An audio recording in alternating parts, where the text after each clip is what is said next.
ನೋಡ್ತಾ ಇದೀವಿ ನಾವು ಅಗ್ನಿಶಾಮಕ ಸಿಬ್ಬಂದಿ, ಸಿವಿಲ್ ಡಿಫೆನ್ಸು, ಪೊಲೀಸ್ ಇಲಾಖೆ, NCC, NSS ಎಲ್ಲರೂ ಕೂಡ ಸಾರ್ವಜನಿಕರಿಗೆ ಅರಿವನ್ನು ಮೂಡಿಸ್ತಾ ಇದ್ದಾರೆ. ರೈಲ್ವೆ ಸ್ಟೇಷನ್ ನೋಡ್ತಾ ಇದೀವಿ ನಾವು, ಆಗಲೇ ಕಂಟೋನ್ಮೆಂಟಲ್ಲಿ ಎಲ್ಲ ತಪಾಸಣೆ ಮಾಡಿ ಬಿಡ್ತಾ ಇದ್ರು. ಅಂದರೆ ಇಲ್ಲಿ ಸೈರನ್ಗಳನ್ನು ಮೊಳಗಿಸುವುದು, ಈಗಾಗಲೇ ಕೆಲವು ಕಡೆಗಳಲ್ಲಿ ಸೈರನ್ ಮೊಳಗಿಸಲಾಗಿದೆ. ಮಾಕ್ ಡ್ರಿಲ್ ಹೇಗಿರುತ್ತೆ ಅನ್ನೋದನ್ನು ಬೆಂಗಳೂರಿಗರೀಗ ನೋಡ್ತಾ ಇದ್ದಾರೆ. ಯುದ್ಧದ ಸಂದರ್ಭದಲ್ಲಿ ಹೇಗೆ ನಮ್ಮನ್ನು ನಾವು ರಕ್ಷಣೆಯನ್ನು ಮಾಡಿಕೊಳ್ಬೇಕು. ಯುದ್ಧ ಆಯಿತು ಅಂತ ಹೇಳಿದ್ರೆ ಆಯ್ತಪ್ಪ, ಯುದ್ಧ ನಡೆದೇ ಬಿಟ್ಟಿದೆ, ಯುದ್ಧ ಶುರುವಾಗಿದೆ, ನಮ್ಮನ್ನು ಹೇಗೆ ರಕ್ಷಣೆ ಮಾಡ್ಕೊಳ್ಬೇಕು. ಏನೋ ಒಂದು ಬಾಂಬ್ ದಾಳಿ ಆಯಿತಲ್ಲ, ಅಥವಾ ಮಿಸೈಲ್ ದಾಳಿ ಆಯಿತು, ಕಿವಿ ಮುಚ್ಕೊಂಡು ಕಂಪ್ಲೀಟಾಗಿ ಏನೂ ಕೇಳ್ತಿಲ್ಲ ನಮಗೆ ಅಂಥೇಳಿ ಅವಿತ್ಕೊಂಡು ಕೂತ್ಕೊಂಡ್ಬಿಡೋದು. ಯಾವುದೋ ಒಂದು ಕಟ್ಟಡನೋ ಅಥವಾ ಏನೋ ಒಂದು ಬಂಕರ್ ನಿರ್ಮಾಣ ಮಾಡಿರ್ತಾರೆ, ಅಥವಾ ಅಂಡರ್ ಪಾಸು, ಯಾವುದೋ ಒಂದು ಮೇಜ್ ಕೆಳಗಡೆನೋ ಅಂದರೆ ಟೇಬಲ್ ಕೆಳಗಡೆನೋ ಹೋಗಿ ಕೂತ್ಕೊಳ್ಳೋದು. ಇದೆಲ್ಲದರ ಅರಿವು ಸಾರ್ವಜನಿಕರಿಗೆ ಅತ್ಯಗತ್ಯ.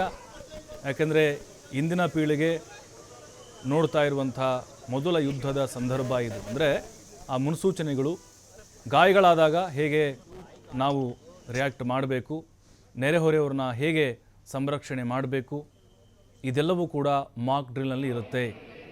ಸಮರಾಭ್ಯಾಸ ಇದು ಒಂಥರ ಅಷ್ಟೇ, ಇದು ತರಬೇತಿ, ಅಣಕು ನಾವೇನು ಹೇಳ್ತೀವಿ, ಟ್ರಯಲ್ಲು, ಇದೆಲ್ಲವೂ ಈಗ ಶುರುವಾಗಿದೆ. ಬೆಂಗಳೂರಿನಲ್ಲಿ 35 ಪ್ಲೇಸ್ಗಳನ್ನು ಬೆಂಗಳೂರಲ್ಲಿ ಗುರುತು ಮಾಡಿದ್ದಾರೆ. ಹಲಸೂರು ಗೇಟ್ ಪೊಲೀಸ್ ಸ್ಟೇಷನ್,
ನೋಡಿ ಸೈರನ್ನು ಹೆಂಗೆ ಕೇಳಿಸ್ತಾ ಇದೆ ಅಂತ ನಾವು ಗಮನಿಸಿದವಲ್ಲ. ಒಟ್ಟು 3 ಥರ ಸೈರನ್ ಬರುತ್ತೆ.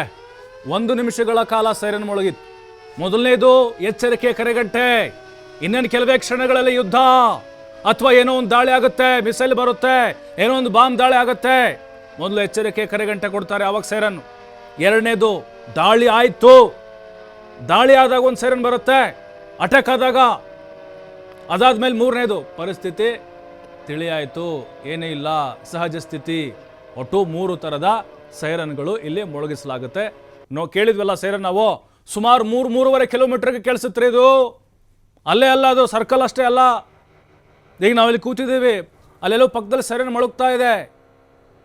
ಅಂದರೆ ಇದು ಮಾಕ್ ಡ್ರಿಲ್ ಸೈರನ್. ಇದು ಅರ್ಥ ಮಾಡ್ಕೊಳ್ಬೇಕು ಸಾರ್ವಜನಿಕರು.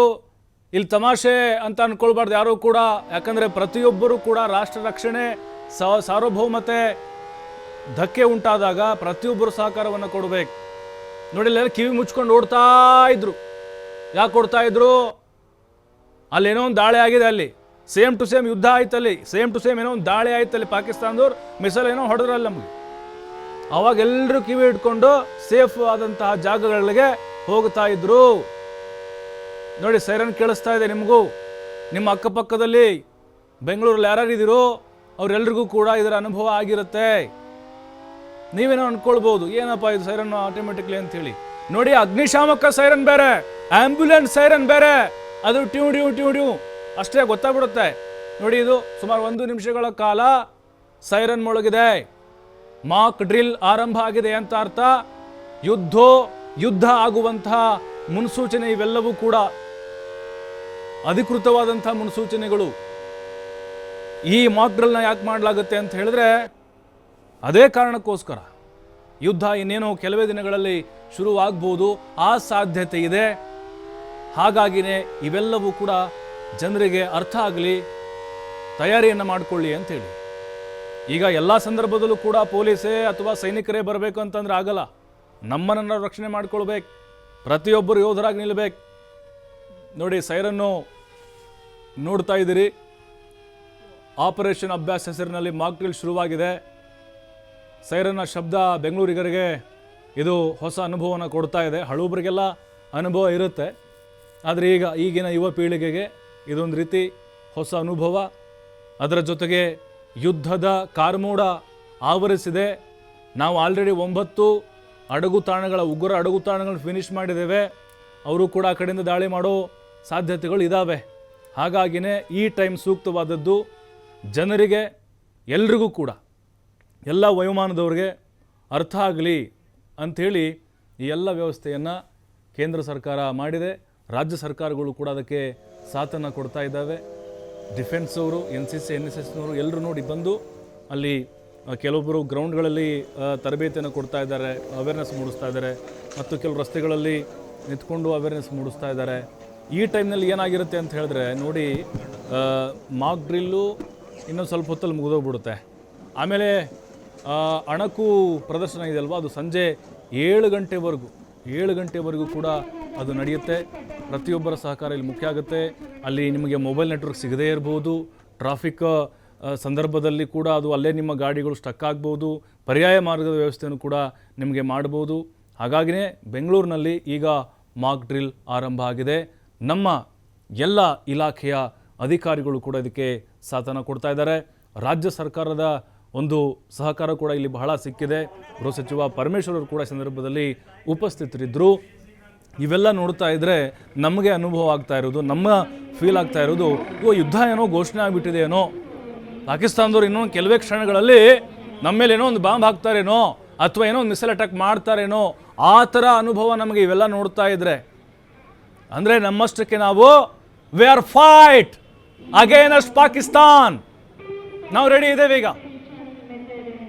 ಹಾಗಾಗಿನೇ ಇದು ಎಲ್ಲರಿಗೂ ಈ ಸಂದರ್ಭದಲ್ಲಿ ಈ ಎಲ್ಲ ಅಭ್ಯಾಸಗಳು ಬೇಕಾಗಿತ್ತು. ದಾಳಿ ಆದಂಥ ಸಂದರ್ಭದಲ್ಲಿ ನಾವು ಯಾವುದೋ ಒಂದು 4 ಅಂತಸ್ತಿನಲ್ಲಿ ಇರ್ತೀವಿ, ಅಲ್ಲಿಂದ ಹೇಗೆ ನಾವು ಕೆಳಗಡೆ ಬರಬೇಕು, ಇವೆಲ್ಲದನ್ನು ಕೂಡ ಹೇಳ್ತಾ ಇದ್ದಾರೆ.